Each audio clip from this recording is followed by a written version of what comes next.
खुलुमबाय लोगोफोर, दिनैनि सोलिफु रादाबाव नोंथांमोनखौ बयखौबो बरायबाय। आसा खालामो नोंथांमोना गासिबो गाहामै दङ। नोंथांमोननि थाखाय गुसुं समनि गेजेराव लाबोबाय गोनांथार रादाब। अन्नानै भिडिअखौ जोबजासे नायलांदो। गिबि खौराङाव दङ, फुंखा थुनलाइयारि गौथुमा 47थि फुंखा थुनलाइयारि जाखन्थाइखौ खुंफुंबाय। फुंखा थुनलाइयारि गौथुमनि 47थि फुंखा थुनलाइयारि जाखन्थाइया मैया दावधारा गेजेर फरायसालियाव जोबोद मेहेरगोनाङै जानानै थाङो। हाबाफारियाव बर' थुनलाइ आफादनि बारग' रांगिरि काबाराम स्वर्गियारि गेदेमाया गावनि बनसाइ आबादनि फोथारनि नैथि खोन्दो हाइकु बिजाबखौ बेखेवहोयो। बिजाबखौ बेखेवनानै होयो बर' थुनलाइ आफादनि बारग' नेहाथारि उपेन्द्र बर' देउरि गेदेमाया। बे मेहेरगोनां थुनलाइयारि हाबाफारियाव गोबां फुंखा गोदान गोजाम लिरगिरिफोरा बाहागो लायो। हालामनि सा 35निबो बांसिन गागि आरो गोदान लिरगिरिफ्रा बाहागो लानायजों लोगोसे गाव गावनि सोरजि खन्थाइ, सल' बाथाफोरखौ फरायथियो। BPF राजखान्थि दोलोखौ गोख्रों खालामनो बिजनि जिल्ला BPFनि गेदेर जथुम। BPFनि मावथिफोरनि मावफुं आफादनि जथुमाव BPFनि आफादगिरि हाग्रामा महिलारिया बाहागो लाफैदों। बिजनि जिल्ला BPFनि सिङाव गोग्लैनाय सुबाइझार ब्लकनि मोनसे गोनांथार जथुम। बे जथुमाव बिजननि बारग' MLA कमल सिंह नार्जारि, लोगोसे BTCनि बारग' लेङाइ गाहाय मावफुं सोद्रोमा काम्फा बरगयारि आरो BPFनि गोबां दैदेनगिरिफ्राबो बाहागो लायो। BPFनि आफादगिरि हाग्रामा महिलारिया बाहागो लानानै बुङोदि बिजनियाव BPFआ जोबोद गोख्रोङै दं होननानै। हादोरनि आबादारिफोरनि थाखाय गाहाम खौरां। जायफोर PM किसाननि थाखाय एप्लाइ खालामदोंमोन, बिथांमोना फैगौ 15 डिसेम्बराव आबादारिनि मोननो गोनां रांखौ मोनगोन।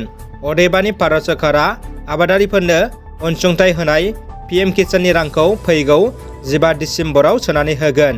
2000 निफ्राय 4000 रांसिम मोननो हागौ होनना मिथिनो मोननाय जादों। मदि सरकारा आबादारिफोरखौ हेफाजाब खालामनो PM किसान आसनिखौ बेखेवदोंमोन। सासे गनायजाथाव आबादारिया बोसोराव खेबथाम ख्रिस्टि 2000 राङै 6000 रां मोननो हायो। बे हिसाबै बे खाबुखौ आबादारिफ्रा नखराव सासे मोननो हागोन। दानिया फैदो गुबुन मोनसे खौराङाव। क'क्राझार जिल्ला दुलाराय बर' हारिमु आफाद आरो रंजालि हारिमु आफाद बिस्मुरनि जथाइ बानजायनायाव 8 साननि हाबाफारिजों खुंफुंनाय हारिमुआरि मावबादाया मैया जोबलांबाय।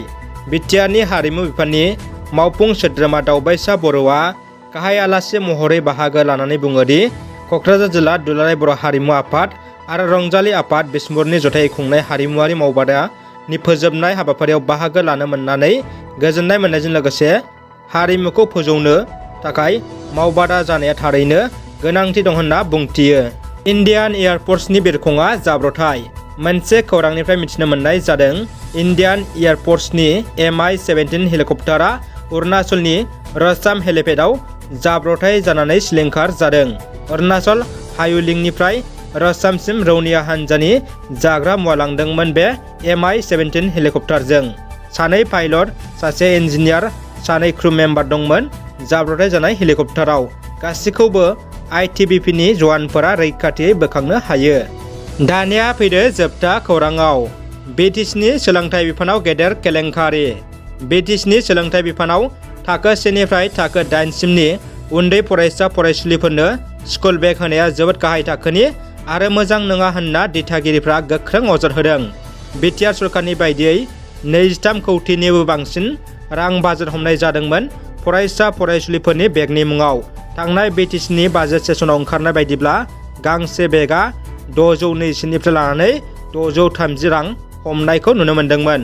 नाथाय दुखुनांथाव बाथ्रा, बाक्सा जिल्लानि गरेस्राव गोबां LP आरो ME फरायसालियाव BTC सरकारा होनाय बेगफोरा 2 दानावनो गाज्रि जाबाय होननानै फोरमायदों।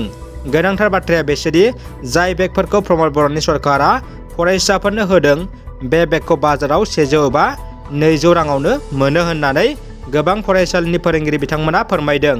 रां जाख्ल'नाय गैयै गोग्गो सरकार दानाया बेनो नामा प्रमद बर'नि दैदेननाय सरकारा होननानै गोख्रों सोंलु खालामदों सांग्रां रायजो राजाफ्रा। रादाबा एसेनोसै।